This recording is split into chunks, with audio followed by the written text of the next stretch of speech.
بعد از یک تلاش گسترده و مشترک، ما خوشحال هستیم که تکمیل پلان استراتژیک جامعه خود را به عنوان حرکت به سوی آینده با هدف اعلان می‌کنیم. این پلان که بر اساس بینش‌ها و مشارکت‌های ارزشمند دوستان، شرکا، همسایگان و کارمندان ما شکل گرفته است، جهت روشن و بلندپروازانه‌ای برای آینده سازمان ما تعیین می‌کند. ما با هم نقشه‌ای را ایجاد نموده‌ایم که نه تنها با چالش‌های فعلی ما می‌پردازد، بلکه ما را در جهت رشد پایدار و موفقیت در کمک با همسایگان ما برای پیشرفت قرار می‌دهد. پلان استراتژیک 3 ساله ما برای تاثیر پایدار منطقه‌ای طراحی شده است. ما متحد به خدمت با همسایگان و رفع نیازهای در حال تحول آنها هستیم.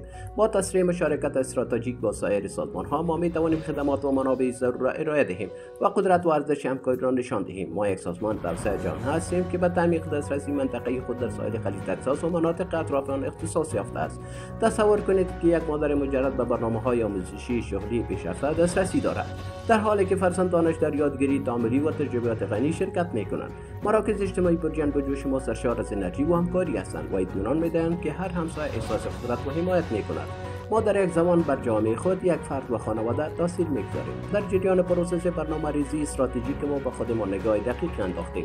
ما متوجه شدیم که ماموریت و چشم‌انداز ما باید نه تنها نشان دهد که ما چه کسی هستیم، بلکه باید این را نشان دهد که به کجا برویم. علاوه بر آپدیت نمودن این بیانیه‌ها، ما به منطقه قول دادیم تا همسایگان خود را برای دستیابی به تحرک اجتماعی اقتصادی رو به بالا توانمند سازیم. ما متحد به یک دیدگاه مشترک از یک جامعه مرتبط‌تر، حمایت کننده و پررونق هستیم.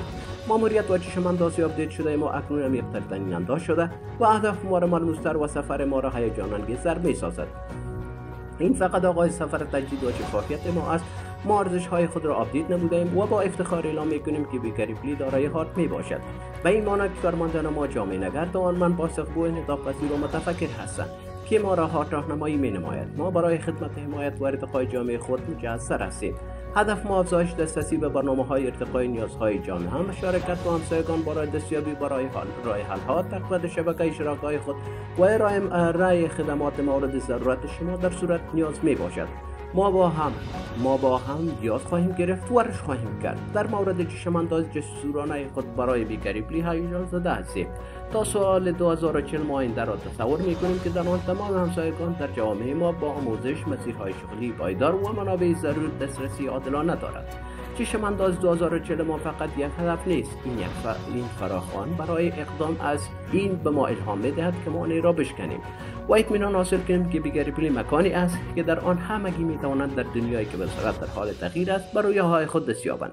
بیکریپلی برای بیش از 117 سال است که به جامعه خود خدمت کرده است و ما در حال انجام اقدامات برای اطمینان از پایداری طولانی مدت خود هستیم. ما با هم تاثیر قابل توجه بالای این منطقه برای همسایگان، شرکا و جامعه خود خواهیم گذاشت.